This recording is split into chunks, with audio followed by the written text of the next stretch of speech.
Good morning, Rob and Michael. How are you both doing? Really good, thanks. Good, thank you, Steve-O. Steve-O, is that my new official nickname? Well, if you were actually in Australia, you would be Steve-O. That is true. You had to know, right? That's what you always do, right? Rob, last time I saw you, you invited me to your house. We had a nice little chat about 5 years ago. This time you've flown to Madrid to get away from me. What's up? It was something that you said. Was it because I stole the soap out of the bathroom? Was that it? Oh, no, that's a given. I thought I'll leave something out. He's bound to nick something. For the next 2 hours, your ass is mine! Let's start with this question. Not another biopic featuring a CG animated ape as the central character. It's a bit derivative. Why did you not come up with something different, guys? Yeah, it's true. You know, after watching Planet of the Apes, I just thought this would be great if it had a few musical numbers. Look, Michael came to me one day and he said, "What's your spirit animal?" I said, "I am a lion." And because I was looking for some self-worth. And he went, "Are you though?" And I went, "Monkey." And he went, "Yeah, mate, here's the idea." And he told me the idea and I was blown away instantly. And before he'd reached the end of the sentence, I was totally in. Yeah, because you're a cheeky monkey and that's why we love you. I think if you asked people, poll, they'd say an awful lot of other things too, but I think I would be overwhelmingly a monkey in people's minds.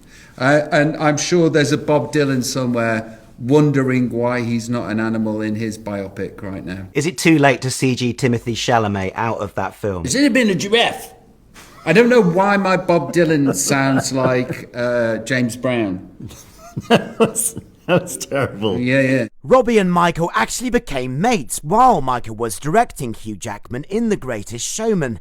And what's more, it turns out Robbie was actually a huge inspiration for that film. Hugh would just always reference Robbie. You know, when we were talking about P.T. Barnum and being The Greatest Showman, and Hugh's go-to was Robbie. So when Hugh was feeling a little unsure about the music and you know, my voice wasn't carrying as much weight anymore, I got in touch with Rob, fortunately through my lawyer. Cease and desist.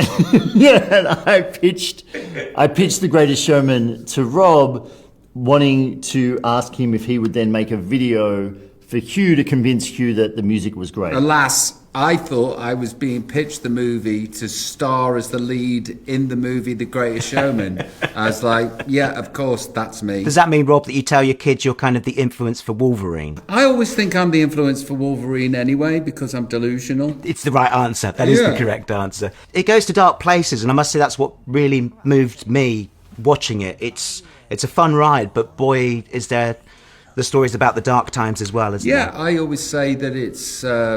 I'm the Artful Dodger, but I'm from Stoke-on-Trent, and it's 40 minutes of that, and then it's train spotting. And the film is all the better for it, because it's warts and all. I desperately try to retain some authenticity in a job that requires you to be inauthentic. And I think that a lot of the biopics that have come out have been sanitized to a point where, you know, they're good films, they're good watches, but there is a lack of authenticity with them. I think it's hugely relatable. I mean, you know what got me? It was at the end when the helpline number came up, and it just reiterated that there are themes that we are all experiencing, and we all know people that are. Yes, and you know, obviously it's a film about a singer, pop star or whatever, but it's a universal story. As Morrissey once sang so succinctly, I'm human and I need to be loved just like everybody else does. And that's what this movie is about. It's about wanting and needed to be seen and to be heard. Absolutely. You know, I'll swing around because I'm going to get emotional otherwise thinking about stuff. Talking about tears, are you ready for this moment if it happens, Rob? Look, you know, don't want to count chickens or any of that stuff, but all things being equal, we should sweep the boards. We should absolutely pulverize. The Oscars 2025 should be better man-shaped. In fact, the Oscar, when we're finished with it, will be a monkey. But I don't want to count our chickens. It's not the case. Come on, it's a given.